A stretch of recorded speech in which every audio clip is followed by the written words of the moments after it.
parents went out of town for their anniversary weekend when I was 17, leaving me alone in our 2-story house in suburban Ohio.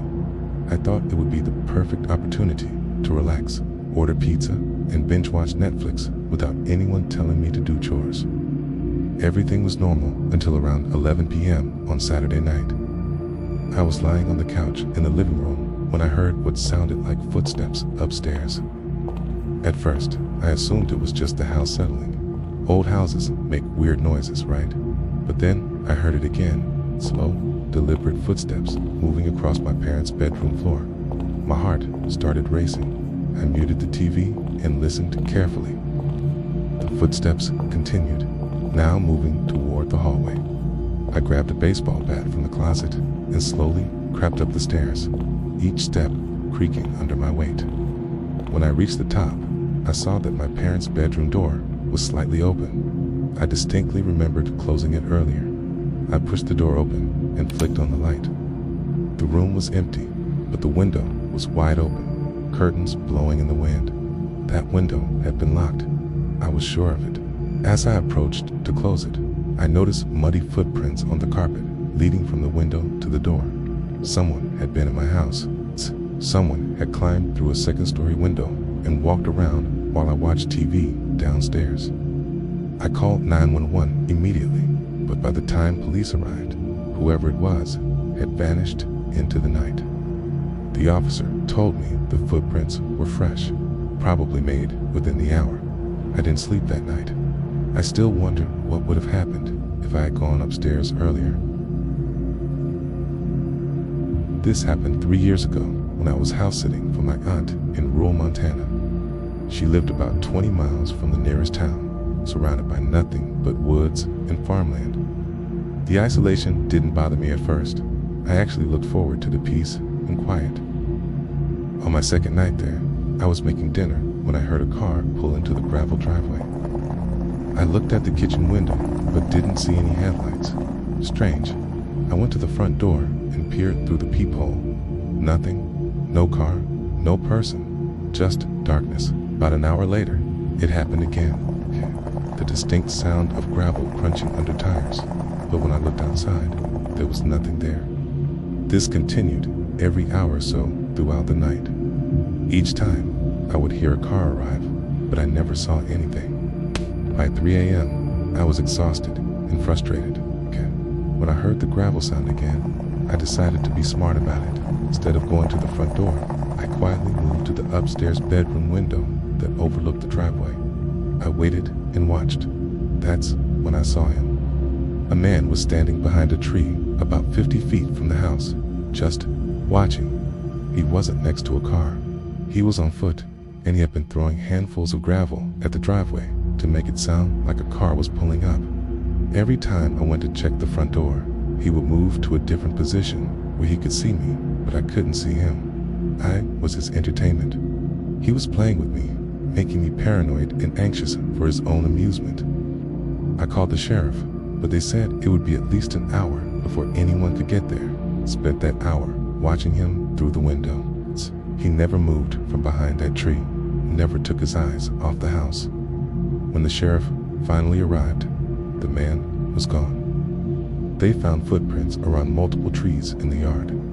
He had been circling the house for hours, changing positions, watching me from different angles. The deputy said it was probably just some local kid playing pranks, but I know what I saw. That wasn't a kid. That was a grown man who enjoyed terrifying people. I was 19 and living alone in a small apartment in downtown Portland. My building was old but secure. You needed a key to get into the lobby, and each floor required a separate key. I felt safe there, especially on the 4th floor. One Thursday night, I ordered Chinese food around 9 p.m. The delivery guy buzzed my intercom, and I let him into the building. A few minutes later, there was a knock on my door. I looked through the peephole and saw someone in a delivery uniform holding a bag of food, but something felt off. The person was facing away from the door, and I couldn't see their face clearly. I asked who it was, and a muffled voice said they had my order. But here's the thing, I had ordered from Golden Dragon, and the bag this person was holding was from a completely different restaurant. When I pointed this out, the person mumbled something about being new and having multiple orders. I told them to slide the receipt under the door so I could verify it was mine. Instead of doing that, they started jiggling the door handle. That's when I knew something was very wrong. I yelled through the door that I was calling the police, and I heard footsteps running down the hallway. I called 911, and when the officers arrived, they found something disturbing. The real delivery driver was unconscious in the stairwell between the second and third floors. Someone had attacked him, stolen his uniform shirt, and used his bag to try to get into apartments. The attacker had targeted multiple units in the building that night, but mine was the only one where someone was actually home. The delivery driver recovered, but he had no memory of being attacked. The police never caught whoever did it. What scares me most is that this person had somehow gotten into the building without a key, knew which apartments were occupied, and was prepared to do whatever it took to get inside. My girlfriend went to visit her family for Thanksgiving, leaving me alone in our house for 5 days. This was in a quiet neighborhood in suburbs of Denver, the kind of place where everyone knows their neighbors and nothing exciting ever happens. On Tuesday night, I woke up around 2 a.m. because I heard music playing somewhere in the house. It was faint, but definitely there. Some kind of classical piano music. I got up and followed the sound to the basement. We had an old radio down there that my girlfriend sometimes used while doing laundry, but I was certain she hadn't left it on. When I got to the basement, the radio was indeed playing, but here's what made my blood run cold. It wasn't plugged in. Its cord was sitting on the floor, completely disconnected from the wall outlet. Yet somehow, music was still coming from the speakers. I quickly unplugged every electronic device in the basement and went back upstairs. The music stopped. I convinced myself it was some kind of electrical issue, maybe residual power or interference from a neighbor's radio. Old houses have weird electrical problems, right? But the next night, it happened again. Same time, same classical music, same unplugged radio. This time, I decided to investigate more thoroughly. I brought a flashlight and carefully examined the radio. That's when I found something that still gives me chills. There were fresh fingerprints on the radio dial. Not my fingerprints. Not my girlfriend's. Someone else had been touching our radio. I started checking the basement every night before going to bed, making sure all the doors and windows were locked. On Thursday night, I found a small window near the ceiling that was slightly open, a window that had been painted shut for years, according to our landlord. Someone had carefully pried it open from the outside, as they had been coming into our house while we slept, going to the basement and playing music on our radio. For how long? What else had they been doing down there? I moved out the following week, some experiences changing, and after that, I could never feel safe in that house again. I was dog sitting for my neighbor while they were on vacation. Their house was just 2 blocks from mine, okay? And I figured it would be easy money. Just feed their golden retriever, Max, and make sure he got enough exercise. Max was usually a calm, friendly dog, but from the moment I arrived at that first evening, he was acting strange, okay? He kept staring at the sliding glass door that led to the backyard, growling low in his throat. Every few minutes, he would walk over to the door and just stand there, completely focused on something outside. I looked through the glass, but didn't see anything unusual. It's just their small backyard with a wooden fence and some trees beyond it. But Max's behavior was making me nervous, so I decided to turn on the backyard light. It's the moment I flipped the switch, Max went absolutely crazy, barking, snarling, throwing himself against the door. That's when I saw what had him so upset. There was a man standing in the far corner of the yard, partially hidden behind a large oak tree. He was just standing there, motionless, staring at the house. When the light came on, he didn't run or hide. He just kept staring. I immediately called 911, but I kept watching through the door while I waited for the police. The man never moved. He stood in that exact same spot for almost 15 minutes until I heard sirens approaching. Only then did he casually walk away, disappearing through a gap in the back fence. When the officers arrived, they searched the yard and found cigarette butts behind the tree. Dozens of them. This person had been standing in that spot for hours, possibly multiple nights, just watching the house and smoking. The police said it was probably a homeless person looking for a place to camp, but I don't think that's what it was. Homeless people don't stand motionless in someone's backyard for hours, staring at their house. This felt deliberate, like surveillance. Max had sensed the danger long before I did. Dogs know things we don't, and Max knew that man was a threat.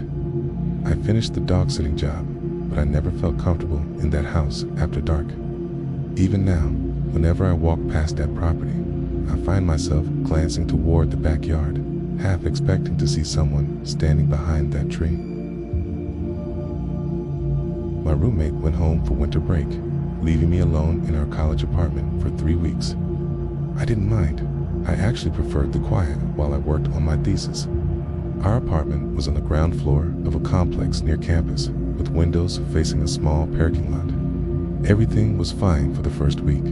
Then I started noticing small things that seemed off.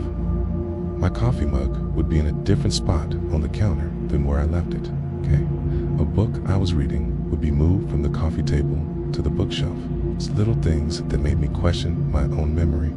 By the second week, the changes became more obvious. I came home from the library one afternoon and found my laptop open on the kitchen table. I distinctly remembered closing it and leaving it on my desk that morning. When I checked the browser history, someone had been looking at my social media profiles, my email, and even my online banking. I changed all my passwords and called campus security, but they said, without evidence of forced entry, there wasn't much they could do. They suggested I might be stressed from finals and forgetting things, but I knew someone had been in my apartment. I decided to set up a test. Before leaving for the library the next morning, I placed a piece of tape across my bedroom door frame in a spot where someone would have to break it to enter the room. When I came back that evening, the tape was broken. That night, I pretended to go to sleep, but actually stayed awake, listening. Around 2 a.m., I heard the sound of a key in the front door lock. Someone was letting themselves into my apartment. I grabbed my phone and hid in the closet, calling 911 as quietly as possible. Through the closet door, I could hear someone moving around the apartment, opening drawers, going through my things. They were there for almost 20 minutes before I heard the front door close again. When police arrived, they found something that explained everything. The person had been using a master key, probably stolen from the building management office. They had been coming into my apartment regularly, going through my personal belongings, using my computer, and basically treating my home like their own private space. The locks were changed the next day, but the violation I felt lasted much longer. Someone had been living a secret second life in my apartment, and I never found out who it was or how long it had been going on. I was 17, and my parents had gone to my grandmother's funeral in another state. They left me home because I had important exams and couldn't miss school. Our house was in a quiet subdivision where most of the neighbors were elderly retirees. On the second night alone, I was doing homework in my bedroom when I heard tapping on my window, very deliberate and rhythmic. My bedroom was on the second floor, so I immediately knew something was wrong. No tree branches could reach that window. I carefully moved the curtain aside and looked out. There was a man on a ladder, positioned right outside my window. He was wearing dark clothes and a baseball cap pulled low over his face.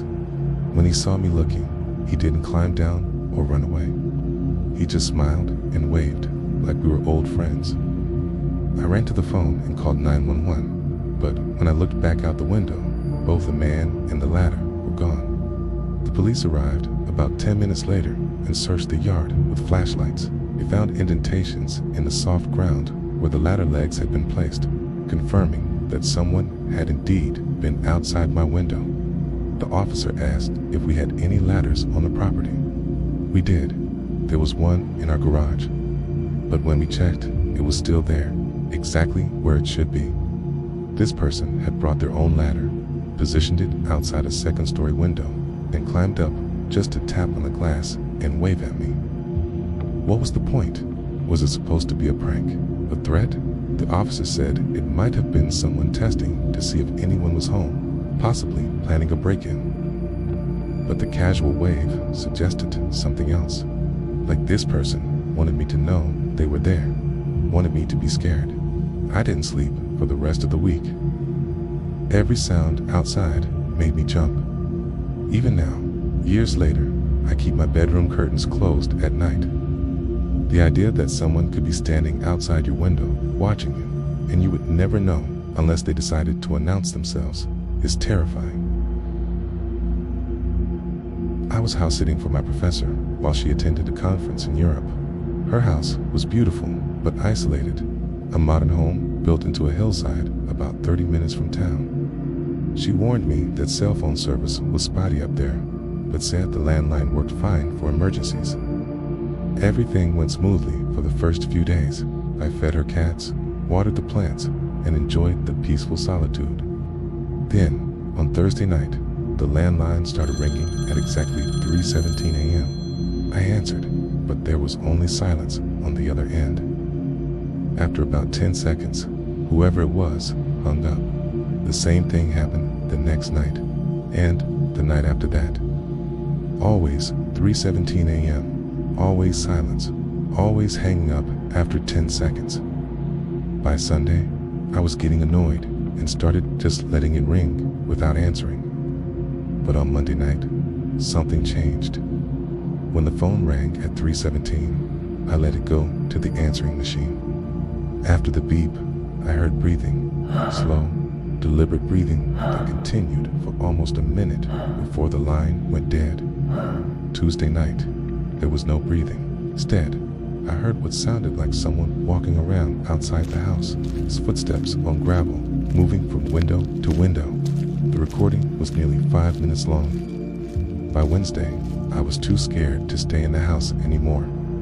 I packed my things and drove back to town, leaving a note for my professor explaining that there had been a family emergency. I never told her about the phone calls.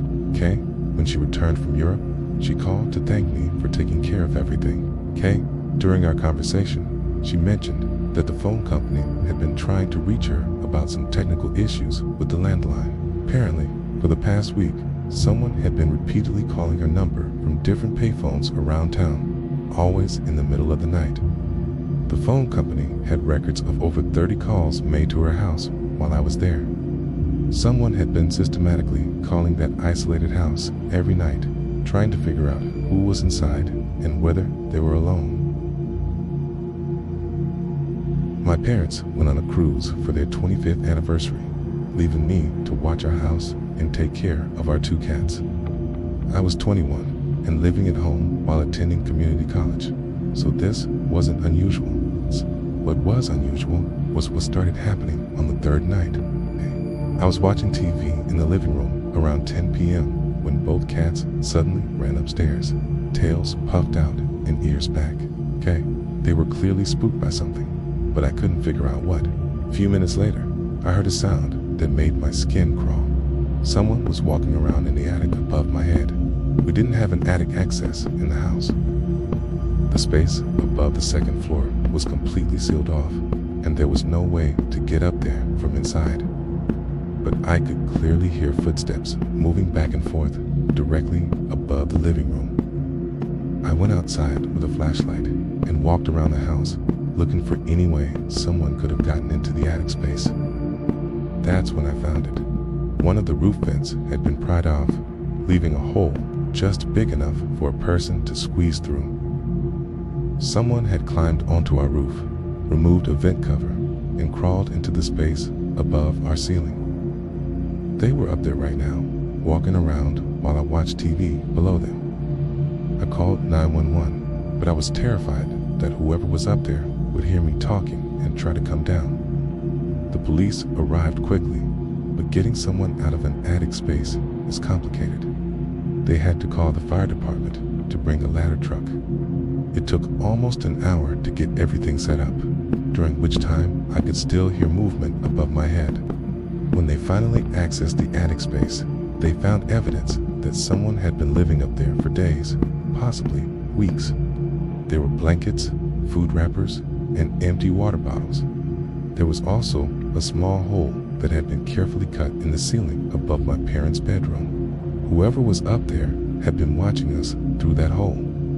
How long had this person been living in our attic?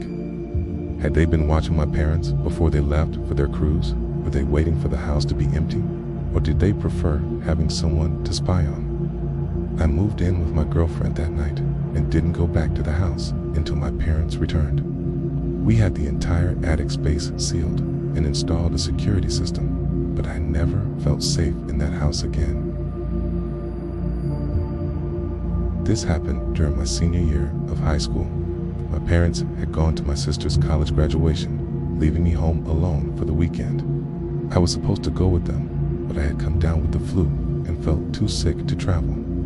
I spent most of Saturday sleeping and drinking soup, feeling miserable, but not particularly worried about being alone. Our neighborhood was safe, and I was focused on getting better before my parents came home Sunday night. Around 8 p.m. Saturday, I decided to take a shower to help clear my congestion. I was in the bathroom for maybe 15 minutes. When I came out, wrapped in a towel, I immediately noticed that something was wrong. The house felt different. There was a strange smell, like cigarettes, and I could have sworn I heard the sound of a door closing somewhere. I got dressed quickly and searched the entire house. Nothing seemed to be missing, but I found something that terrified me. A cigarette butt on the kitchen counter, still warm to the touch. Someone had been in my house while I was in the shower. They had stood in my kitchen smoking a cigarette and then left when they heard the water turn off. The back door was unlocked. I was certain I had locked it earlier. Whoever had come in knew I was home and sick.